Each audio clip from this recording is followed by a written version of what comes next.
नमस्कार। Frontier IAS coaching classes में आपका स्वागत है। मैं हूँ श्रुति और आज के इस वीडियो लेक्चर में हम बात करने वाले हैं एक और बहुत ही इम्पोर्टेंट टॉपिक के बारे में, जो है सूफी मूवमेंट यानी कि सूफी आंदोलन। जिस तरह से पिछले क्लास में हम लोगों ने भक्ति आंदोलन के बारे में पढ़ाई की थी, आज हम लोग सूफी आंदोलन के बारे में जो भी चीज़ें हमारे एग्जाम पॉइंट ऑफ व्यू से इम्पोर्टेंट है उन सभी के बारे में बात करेंगे। तो आइए बिना देर किए हम लोग शुरुआत करते हैं और सबसे पहले जानते हैं कि आखिर किस प्रकार सूफी आंदोलन की उत्पत्ति हुई थी, किस तरह से उसकी शुरुआत हुई थी। तो सबसे पहले आप ये समझिए कि जो सूफिज्म है यानी कि सूफी मत, यह आपकी एक मिस्टिकल फिलॉसफी है और जिसका मकसद होता है इथिकल और मिस्टिकल फिलॉसफी को अचीव करना। बेसिकली मिस्टिकल कहने का अर्थ है जो कि एक अजीब तरह का फैसिनेशन ईश्वर को लेकर के और एक रहस्यवाद इसमें छिपा हुआ है, ठीक है, और ईश्वर को लेकर के चीजें इसमें बात की गई है।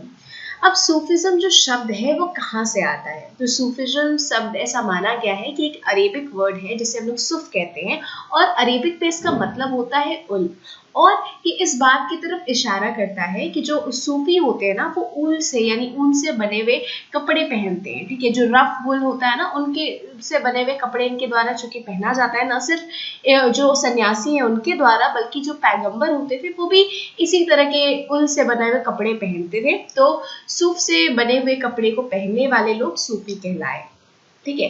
अगर हम लोग सूफिज्म के सोशल कंटेक्स्ट की बात करें, सोशल सामाजिक संदर्भ की बात करें कि समाज में इसका क्या असर पड़ा, किस तरह से इसने लोगों को अफेक्ट किया, तो ये सूफिज्म हम लोग को सूफी सिलसिला, सूफी ऑर्डर्स के फॉर्म में हम लोग देख सकते हैं सूफिज्म का इफेक्ट सोसाइटी के ऊपर। इसके अलावा आप पाएंगे कि बहुत सारे जो सूफी संत हैं उनके मकबरे के आसपास बहुत तरह के इंस्टीट्यूशंस का निर्माण हुआ, जैसे खनका हो गया, दरगाह हो गया, इन सब चीज़ों का निर्माण हुआ। बेसिकली खनका किसे कहते हैं? तो खनका एक ऐसा प्लेस होता है, एक ऐसा इंस्टीट्यूशन होता है जहाँ पर सारे सूफी संत वगैरह मिलते हैं, और दरगाह जहाँ पर भी जो सूफी संत है जब उनका मतलब डेथ हो जाती है तो उनके ऊपर जो बनाया जाता है इट इज सेट, उसको हम लोग दरगाह कहते हैं, ठीक है। अगर भारत में बात करें तो सबसे पहला जो सूफी श्राइन है, श्राइन पवित्र जगह को कहते हैं, तो सूफियों का सबसे पहला जो पवित्र जगह श्राइन है वो किसको बिलोंग करता है, वो किसके ऊपर बनाया गया? तो शेख फरीद अल दिन गंज ए शंकर, ये जो आपके सूफी संत थे इनके मकबरे के ऊपर सबसे पहला सूफी श्राइन बना है, और इन्हें पॉपुलरली या लोगों की नज़र में लोग इन्हें प्यार से बाबा फरीद कहते थे, ठीक है। इन्हें बाबा फरीद के नाम पर ये ज्यादा जाने जाते हैं। कौन? शेख फरीद अल दिन गंज ए शंकर। आइए हम लोग आगे बात करते हैं। तो इनके अगर हम लोग श्राइन की बात करें तो इनका श्राइन कहाँ सिचुएटेड है? तो अधूजन या पाकपटन जो शहर है वहां पर इनका श्राइन, इनका दरगाह जो है वो वहां पर स्थित है।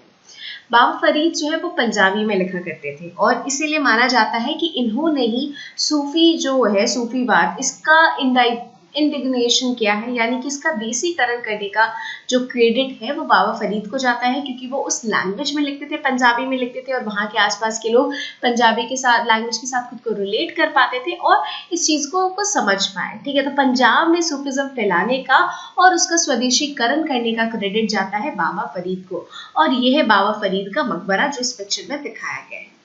अब आगे बात करते हैं।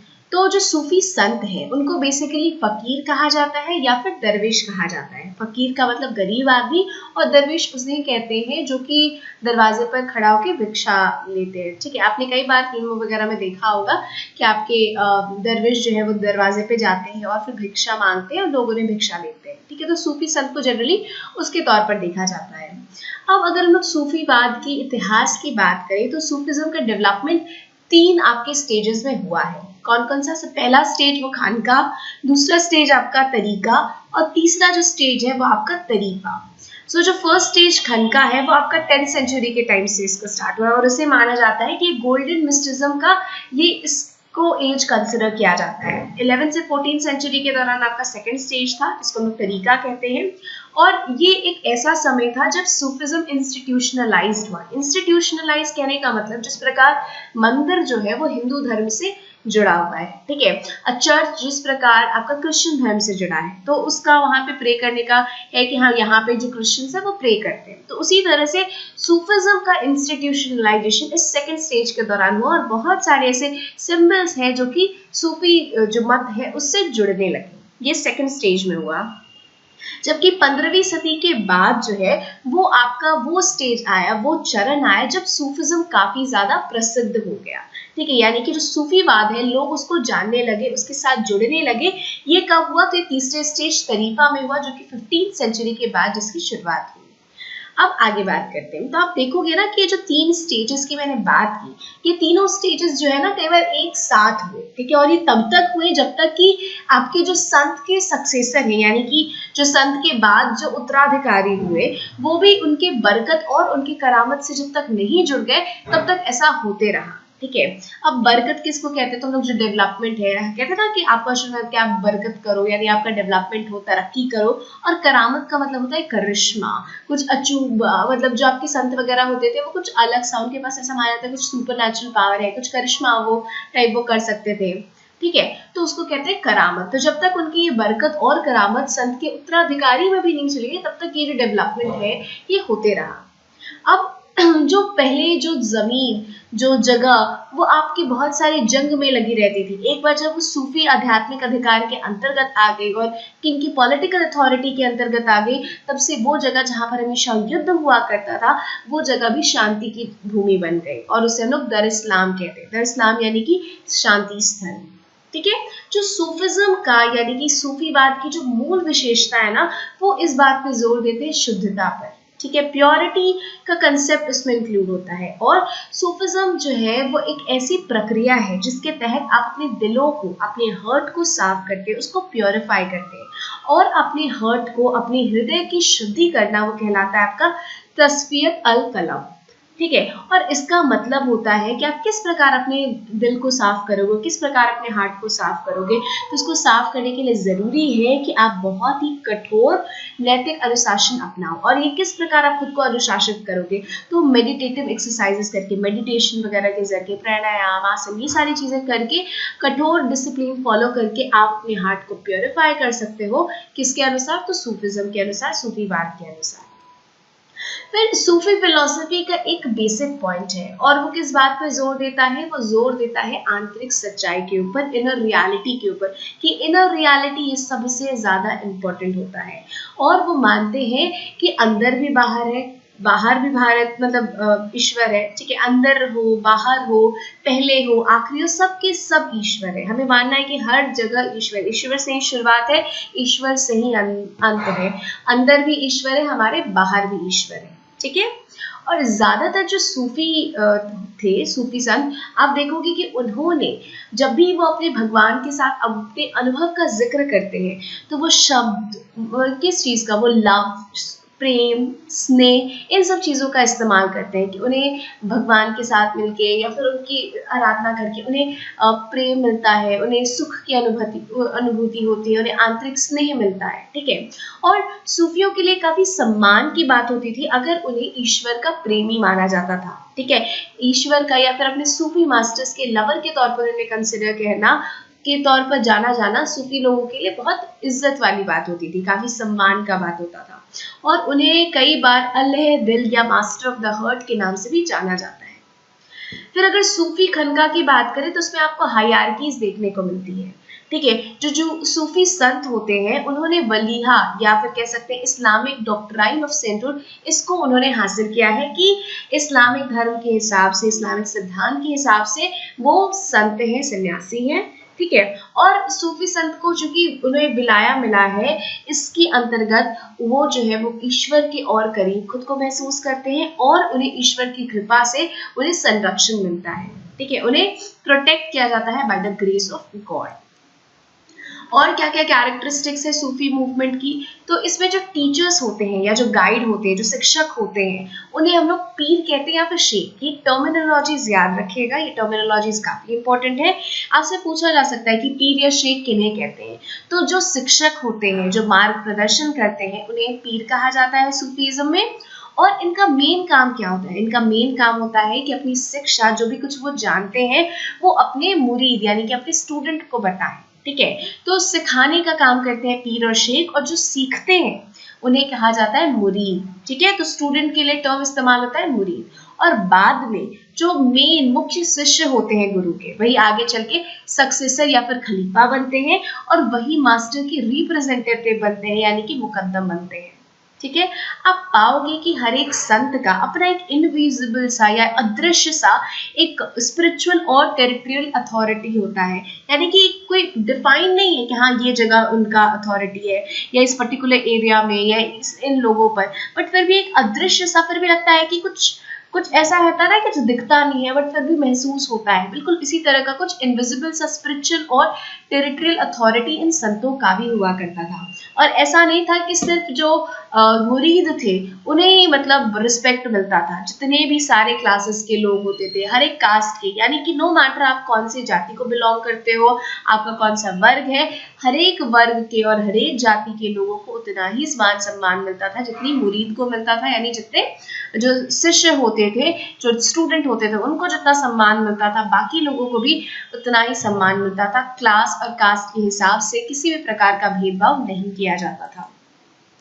अब हम लोग बात करेंगे कि सूफी मूवमेंट के उद्देश्य क्या थे, और इसके अंतर्गत सबसे पहले हम लोग जानने की कोशिश करेंगे कि आखिर जो सूफी मिस्टिकल थॉट है इसका क्या मतलब है, इसमें कौन कौन सी फिलोसफीज आती है।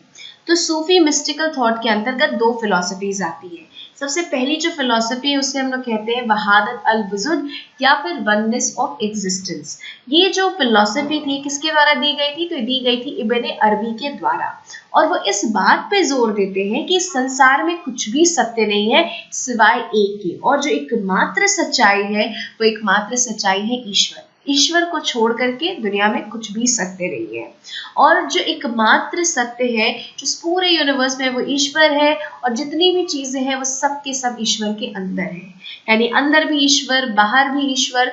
इस दुनिया की एकमात्र सच्चाई है वो है ईश्वर, और उसके छोड़ करके और कुछ भी नहीं। ऐसा कहना है इब्न अरबी का उनकी फिलॉसफी वहादत अल वजूद के अंतर्गत, यानी कि वननेस ऑफ एग्जिस्टेंस के अंतर्गत।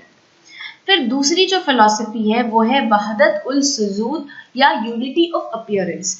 ये जो स्कूल है इसे फॉर्मुलेट किया गया था अला अल दवला सिमनानी के द्वारा, और इन्होंने भारत में बहुत सारे फॉलोअर्स को अट्रैक्ट किया। यानी इस फिलॉसफी को मानने वाले या इस फिलॉसफी के अनुयायी बहुत सारे थे, जिसमें कि अहमद शिरहंदी भी इस फिलॉसफी को मानते थे। और अहमद शिरहंदी जो बहुत सारे इंडियन सब कॉन्टिनेंट में जो भी सिद्धांत फॉलो किए जाते हैं वो ज्यादातर सिद्धांत को मतलब फॉर्मुलेट करने का क्रेडिट अहमद शिरहंदी को दिया जाता है। जो अहमद शिरहंदी है वो भी वहादत उल सुजूद ये जो फिलॉसफी है सूफिज्म की, इसको ये भी मानते हैं। ठीक है, और उनके अनुसार इस फिलॉसफी के अनुसार कि जो ईश्वर है और उनके जो क्रिएशन है दोनों एक नहीं होते, बल्कि जो उनकी रचना है, जो पूरी सृष्टि है, क्रिएशन है, ये बेसिकली जो आपकी डिवाइन है, जो ईश्वर के नाम और उनके जो क्वालिटीज है उसका एक शैडो है। मतलब ईश्वर ने क्रिएट किया है, उनका एक रिफ्लेक्शन मात्र है, दोनों बराबर नहीं है। सृष्टि और ईश्वर दोनों के दोनों बिल्कुल भी बराबर नहीं है। ये सृष्टि मात्र एक रचना है ईश्वर की, उनका एक रिफ्लेक्शन है, उनका एक शैडो है, और मतलब उन वही को रिफ्लेक्ट करता है। उन दोनों को बराबर हम लोग को नहीं मानना है। तो ये एक बेसिकली दूसरी फिलॉसफी थी सूफीज्म से जुड़ी हुई। अब देखिए, अगर आप पाएंगे कि आपका भारत में बहुत सारे सूफी ऑर्डर्स हैं, बहुत सारे सिलसिले हैं। ठीक है, कुल मिला के ऐसे 12 सिलसिले हैं, और जिनके जो प्रोमिनेंट सिलसिले हैं उसके बारे में हम लोग बात करेंगे। और इस क्रम में हम लोग सबसे पहले बात करेंगे चिश्ती सिलसिला की। और ये बात आपको दिमाग में होनी चाहिए कि ये जो सिलसिला है ना, ये हर एक लोगों का ग्रुप होता है सूफी संतों का, और हर एक जो सिलसिला है उसकी अपनी प्रिंसिपल्स है। कुछ लोग जो है वो बिलीव करते हैं कि हम लोग को बहुत पैसे वैसे पे बिल्कुल नहीं हम लोग को रहना चाहिए, और बहुत ही सादगी से अपना जीवन व्यतीत करते थे, पॉलिटिक्स वगैरह से कोई लेना देना नहीं। भाई कुछ ऐसे सिलसिला है जो कि पॉलिटिक्स से लेना देना होता था, जो कि पैसे से चाहते थे कि उनके पास पैसा हो, इंस्टीट्यूशन हो, सो दैट वो लोगों की हेल्प कर सके या उससे मिलकर फायदा होगा, वो आगे अपने इस ट्रेडिशन को कायम रख सकते हैं। कुछ जो है वो समा को बहुत फेवर करते थे, यानी कि आपका जो सॉन्ग वगैरह होता था उसको काफी ज्यादा फेवर करते थे। वहीं दूसरे तरफ कुछ सिलसिला इस बात पे अग्री नहीं करते थे। तो आप देखोगे कि सारे सिलसिले में अलग अलग कैरेक्टरिस्टिक्स होती है, किसी में कुछ मैच करता है, किसी में कुछ नहीं। ठीक है, तो इस क्रम में हम लोग सबसे पहले बात करेंगे चिश्ती सिलसिला की। तो मेडिवल टाइम में अगर हम लोग बात करें तो ये सबसे प्रमुख आपका सूफी संप्रदाय था, यानी कि ये मेजर सूफी ऑर्डर था। और ये कहाँ से कहाँ तक फैला हुआ था? तो राजस्थान से लेकर के डेक्कन तक ये फैला हुआ था। जो ख्वाजा मोइनुद्दीन चिश्ती थे, जिनका जगह था कौन सा? ख्वाजा चिश्ती, हेरात में 1992 AD में, वहां पर इन्होंने इसकी शुरुआत की, इस चिश्ती सिलसिला की। और इसका जो मेन सेंटर या मुख्य केंद्र बात करें हम लोग चिश्ती सिलसिला का, तो वो कहाँ है? तो वो अजमेर में है। और ये इन्होंने बहुत ज्यादा, ये जो चिश्ती सिलसिला के जो लोग हैं, उन्होंने संत है, उन्होंने जो पूरर सेक्टर है यानी जो गरीब वर्ग है उनके बीच में बहुत ज्यादा इन लोगों ने काम किया है। जो मुख्य जो सूफी संत जो कि चिश्ती सिलसिला के अंतर्गत आते हैं, उनके नाम है शेख निजामुद्दीन औलिया, फिर आपके शेख हाइमुद्दीन ऑफ नागौर। ये सारे के सारे जो है वो जो संत हैं वो सूफी संत ये चिश्ती सिलसिला के अंतर्गत आते हैं। जो दूसरा इंपॉर्टेंट पॉइंट है चिश्ती सिलसिला का वो ये कि ये लोग जो है वो पॉलिटिकल पावर से दूर रहना चाहते थे, ये सत्ता में नहीं आना चाहते थे। लेकिन बाद में आप देखोगे कि बहुत ज्यादा एक्सपेंशन हुआ, रीसेटलमेंट हुआ, इन सब के कारण दूर दूर इलाकों में जाकर रीसेटलमेंट हुआ, तो इनको बंगाल में बहुत सारा जमीन मिल गया, बंगाल में भी और मुल्तान में भी। तो इसीलिए उनको थोड़ा हद तक कुछ हद तक पॉलिटिक्स से जुड़ना पड़ा और इन्होंने इन सारे जमीन का इस्तेमाल किया अपने दरगाह और खनका इन सभी के डेवलपमेंट के लिए। ये जो पॉलिटिक्स थी अगर आप देखोगे तो पॉलिटिक्स जो है वो रिलीजन से काफी ज्यादा मतलब जुड़ी हुई है। जो सुल्तान इल्तुतमिश थे उन्होंने अपना जो आर्किटेक्चरल मार्वल जो कुतुब मीनार है, उन्होंने जो ख्वाजा कुतुबुद्दीन बख्तियार खाकी, इसको मतलब ये जो संत थे इनको डेडिकेट कर दिया। कुतुब मीनार के बारे में हम लोग सभी जानते हैं, इसका निर्माण इल्तुतमिश ने कराया था और इल्तुतमिश ने ये जो कुतुब मीनार है इसको डेडिकेट कर दिया था, समर्पित कर दिया था सूफी संत ख्वाजा कुतुबुद्दीन बख्तियार खाकी को, जो कि एक बहुत बड़ी बात है। फिर सैयद मोहम्मद हुसैनी गिजू दराज, ये भी एक बहुत ही प्रसिद्ध संत हुए, कहाँ के? तो डेक्कन के। इसके बाद अगर हम लोग बात करें तो आप पाओगे कि और भी बहुत सारे जो चिश्ती संत हैं उनमें कौन कौन से शामिल है? तो शेख नसरुद्दीन महमूद, जिन्हें कि हम लोग पॉपुलरली नसरुद्दीन चिरागे दिल्ली या फिर लैंप ऑफ दिल्ली के नाम से भी जानते हैं, वो भी एक चिश्ती संत ही थे और वो चिश्ती सिलसिला को बिलोंग करते थे। 15वीं शताब्दी में अगर हम लोग बात करें तो जो चिश्ती सिलसिला का जो प्रभाव था वो धीरे धीरे घटने लगा और धीरे धीरे ये किधर की तरफ फैला? तो ईस्टर्न और साउदर्न इंडिया में ये फैलना शुरू हो गया। वेस्ट से स्टार्ट हुआ था राजस्थान और डेक्कन वाले इलाके में, बट धीरे धीरे इसका वहां पे इन्फ्लुएंस घटने लगा और ये जो चिश्ती सिलसिला है वो ईस्टर्न और साउदर्न इंडिया में फैलने लगा। तो ये हम लोगों ने बात की चिश्ती सिलसिला की। चिश्ती सिलसिला के बाद हम लोग बात करेंगे सुहरावर्दी सिलसिला की। ये एक दूसरा सिलसिला है और इसकी स्थापना की थी शेख शिहाबुद्दीन सुहरावर्दी ने। ठीक है, और इस जो रिस्पॉन्सिबिलिटी एंड जो प्रिविलेज था कि ये जो सुहरावर्दी सिलसिला है इसको भारत में लेके आने का जो क्रेडिट है या इसको लेके आने की जो रिस्पॉन्सिबिलिटी थी वो किसके कंधों पे थी? तो शेख बहाउद्दीन जकारिया, इनके कंधों पे थी कि ये इस सिलसिला को, सुहरावर्दी सिलसिला को ये भारत लेकर आए। और जो सबसे पहला खनका था इसका वो कहाँ पे ओपन हुआ? तो मुल्तान में। ठीक है, तो याद रखिएगा कि इसके फाउंडर थे शिहाबुद्दीन सुहरावर्दी। इंडिया में लेके आने की रिस्पॉन्सिबिलिटी और दायित्व कह सकते हैं या श्रेय भारत में इस सिलसिला को लेकर आने का दिया जाता है शेख बहाउद्दीन जकारिया को। और सबसे पहला खनका जो है उसकी स्थापना हुई थी मुल्तान में। आप देखोगे कि सुहरावर्दी जो सिलसिला के जो संत थे उनके राजाओं के साथ बहुत अच्छे संबंध हुआ करते थे और वो काफी ज्यादा धनी भी हुआ करते थे। फॉर एग्जाम्पल जो सुल्तान इल्तुतमिश थे उन्होंने शेख जकारिया को या फिर कह सकते हैं शाह उल इस्लाम या फिर लीडर ऑफ इस्लाम बताया था, क्योंकि जब कभी भी किसी भी प्रकार की राजनीतिक उठापटक होती थी तो उसमें शेख जकारिया उनकी काफी ज्यादा मदद करते थे, उन्हें काफी ज्यादा सपोर्ट करते थे। इसीलिए सुल्तान इल्तुतमिश ने शेख जकारिया को लीडर ऑफ इस्लाम या शेख उल इस्लाम की उपाधि दी थी या उससे कहकर उन्हें संबोधित किया था। सुहरावर्दी सिलसिला के जो दूसरे इंपॉर्टेंट संत थे उनके नाम थे शाहिद नूरुद्दीन मुबारक। ये भी आपके सुहरावर्दी जो संत है उनका नाम है। अगर हम लोग दूसरे रीजनल सिलसिला की बात करें, क्षेत्रीय सिलसिला की बहुत लार्ज स्केल पे नहीं, छोटे स्केल पे, तो जो आपका फिरदौसिया सिलसिला था वो आपके बिहार और बंगाल में काफी ज्यादा फेमस था। अगर दूसरे इलाकों की कंपैरिजन में अगर हम लोग बात करें तो बिहार और बंगाल में जो सबसे प्रीडोमिनेंट सिलसिला था वो यही फिरदौसिया सिलसिला था। फिर कादरिया सिलसिला जो था, इसकी स्थापना की थी शेख न्यामतुल्लाह कादरी के द्वारा। ठीक है, इन्होंने इसकी स्थापना की थी। आगे बात करते हैं तो कादरी सिलसिला का इन्फ्लुएंस की अगर हम लोग बात करें कि कहाँ पर उसका प्रभाव सबसे ज्यादा देखने को मिलता था, तो गुजरात और मध्य प्रदेश में। और ये एक बहुत ही प्राउड मोमेंट था किसके लिए, तो कादरी संप्रदाय के लिए। जो प्रिंस दारा शिकोह जो है वो मीन मियार के स्टूडेंट बन गए, उनके शिष्य बन गए। कहाँ पर, लाहौर में।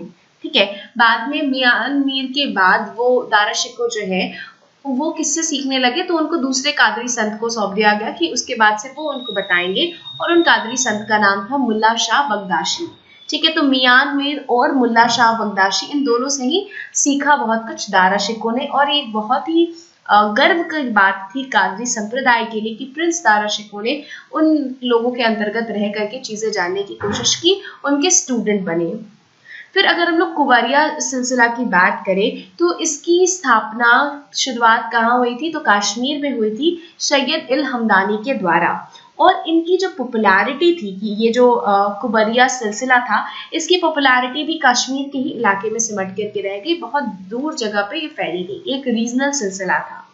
फिर शाह अब्दुल्ला सत्तारी जो थी, उन्होंने सत्तारी सिलसिला की स्थापना की थी। और इस सत्तारी सिलसिला का जो सबसे ज्यादा प्रभाव आपको देखने को मिलता है वो उत्तर प्रदेश और डेक्कन के कुछ हिस्सों में देखने को मिलता है। ठीक है, आगे बात करते हैं तो और भी छोटे छोटे कुछ दूसरे भी सिलसिले थे, जैसे आपका कलंदर सिलसिला हो गया, हैदरी सिलसिला हो गया, मदारी सिलसिला हो गया। ठीक है, तो ये सारे कुछ छोटे छोटे सिलसिले थे। बात करते हैं नक्शबंदी सिलसिला की। तो नक्शबंदी सिलसिला जो है वो सबसे ज्यादा फला फूला या फ्लोरिश किया मुगलों के काल के दौरान, और स्पेशली वो बाकी बिल्ला के दौरान ये बहुत ज्यादा फैला। ठीक है, और बाकी बिल्ला कौन थे, तो वो अकबर के पीरियड के कंटेम्प्रेरी थे, यानी जिस समय अकबर थे उसी समय बाकी बिल्लाल भी थे। और एक जो दूसरे एक मेजर प्रोपोनेंट कहे तो वो थे शेख अहमद सिरहिंदी। ठीक है, वो इस सिलसिला के एक बहुत ही इम्पोर्टेंट प्रतिपादक थे, मेन प्रोपोनेंट थे। और उन्होंने खुद को टाइटल दिया था मुजहिद अली सानी, या फिर न्यू मिलेनियम के सुधारक, रिफॉर्मर के तौर पर उन्होंने खुद को माना था।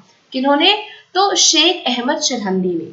आगे बात करते हैं तो ज्यादातर संत, अब हम लोग ये सिलसिला के बारे में हम लोगों ने बातें खत्म कर ली है। अब हम लोग बात कर रहे हैं कि आखिर सूफियों का महत्व क्या था, what was the importance of Sufis. तो ज्यादातर जो सूफी संत थे उन्हें लैंड ग्रांट मिलता था, यानी कि भूमि अनुदान मिलता था, या फिर इनाम ग्रांट मिलता था। या तो इनाम दिया जाता था या फिर उन्हें भूमि अनुदान मिलता था। और फिर वो सूफी संत चाहे तो अपने इस जमीन को या अपने इस इनाम को अपने आने वाले उत्तराधिकारी जो शेख होंगे ना, उनको दे सकते थे।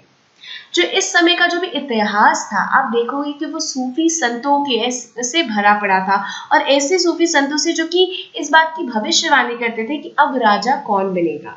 ठीक है, और एक तरह से ये कहते हैं ना, इनडायरेक्टली राजा चुनने का काम करते थे कि मतलब अब रॉयल अपॉइंटमेंट किसको मिल सकती है या अब राजा कौन होगा, इसको अपॉइंट करने का काम एक तरह से सूफी शेख किया करते थे। और इस तरह की कई सारी स्टोरीज आपको साहित्य में देखने को मिल जाएंगी। आप देखोगे कि सूफी जो है वो अपनी स्पिरिचुअल अथॉरिटी जो वो धीरे धीरे पूरे विश्व पर फैलाने लगे, और उन्होंने अपनी जो पॉलिटिकल सोवर्जिनिटी थी, यानी कि अपनी जो राजनीतिक सत्ता थी, वो उन्होंने राजाओं को दे दी। और बदले में और उनसे कहा कि वो जितना वर्ल्डली बिजनेस है, एडमिनिस्ट्रेशन, वॉरफेयर, टैक्सेशन, ये सारी चीजों का काम राजा करे, और जो अपनी स्पिरिचुअल अथॉरिटी है वो सूफी संत उसको मेंटेन करते थे और अपनी बातें लोगों तक पहुंचाने की कोशिश करते थे, उन्हें स्पिरिचुअली अवेयर करने की कोशिश करते थे। फिर बहुत सारे जो सूफी संत थे उन्होंने वर्नाकुलर लैंग्वेजेस में लिखा। वर्नाकुलर लैंग्वेजेस का मतलब होता है जो लोकल पीपल का जो लैंग्वेज है, लोकल पीपल की जो भाषा होती थी उसमें वो लिखा करते थे, ताकि उनकी बात जो है वो ज्यादा लोगों तक पहुंच पाए। साथ ही साथ जो आपके नॉन एलाइट हिंदू एलिमेंट्स थे, यानी कि हिंदू समाज में रहने वाले जो गैर अभिजात वर्ग के लोग थे, लोअर कास्ट के लोग थे, वो सारी लोगों तक पहुंचने के लिए सूफी संत जो है वो बहुत ही सिंपल लैंग्वेज का और उनकी भाषा लोकल लैंग्वेज का इस्तेमाल करते थे। ठीक है, ये याद रखिएगा। वर्नाकुलर लैंग्वेज यूज करने का सबसे बड़ा रीजन था नॉन एलाइट हिंदू एलिमेंट्स और एक वाइडर ऑडियंस तक पहुंच पाना, क्योंकि बहुत ही क्लासिकल लैंग्वेज उनकी समझ में नहीं आता। और आप देखोगे कि सूफी श्राइन की इकोनॉमिक और सोशल पॉलिटिकल इफेक्ट्स तो होते थे, जो बहुत सारे विलेजेस रहते थे उन पे, सुल्तान पे होते थे उन पे, लेकिन इसके बावजूद उनका जो मेन होने का रीजन होता था कि वो एक रिलीजियस इंस्टीट्यूशन, एक धार्मिक संस्था के रूप में ये जो सूफी धार्मिक स्थल है वो काम किया करते थे। आप ये जरूर देख सकते हो कि जो आपके सूफी संत थे उनको सरिया का पावर नहीं था, सरिया उनको बैकअप नहीं करता था, उनको सपोर्ट नहीं करता था लीगली, लेकिन फिर भी अपने कस्टम के कारण और अपने मतलब एलिगेंस के कारण, अपनी बड़ी दिल के कारण उन्होंने लोगों का मन जीता। मतलब दुनिया के जितने उलेमा और जो आपके प्रिस्ट वगैरह थे, जो आपके पुजारी थे, उन लोगों ने दुनिया में जितना दिल नहीं जीता, लोगों को जितना ज्यादा इन्फ्लुएंस नहीं किया, उससे कई गुना ज्यादा सूफी ने अपनी फिलॉसफी से और अपने व्यवहार से लोगों के दिलों में जगह बनाई। तो सूफी जो है वो काफी ज्यादा पॉपुलर हुआ, ऑल्दो इन्हें जो सरिया है वो सपोर्ट नहीं करती थी, फिर भी इनको ज्यादा पॉपुलैरिटी मिली लोगों के बीच में। जो सूफी फिलॉसफी थी वो रिलीजियस ब्रदरहुड को सपोर्ट करती थी, प्रमोट करती थी, धार्मिक भाईचारे को, और साथ ही साथ वो मानती थी कि सभी लोग बराबर हैं, सभी लोग इक्वल हैं, उन्हें इक्वल ट्रीट करना चाहिए, उन्हें उनके बीच में डिस्क्रिमिनेशन, उनके बीच में भेदभाव नहीं होना चाहिए। और मैंने आपको पहले ही बताया कि वो वर्नाकुलर या फिर लोकल लैंग्वेज में लिखते थे, और ये लिखने का मेन रीजन था ताकि जो लोकल लोग हैं वो उनकी बातों को समझ पाए। और इसी के कारण आप देखोगे कि बहुत सारे लोग जो है वो उनके लिखे हुए गीतों को, उनके लिखे हुए मैसेज को न सिर्फ पढ़ते थे, याद करते थे और गाते भी थे। ठीक है, तो ये सारी बातें हुई सूफी आंदोलन से रिलेटेड। मैं उम्मीद करती हूँ आपको ये वीडियो लेक्चर पसंद आया होगा। धन्यवाद।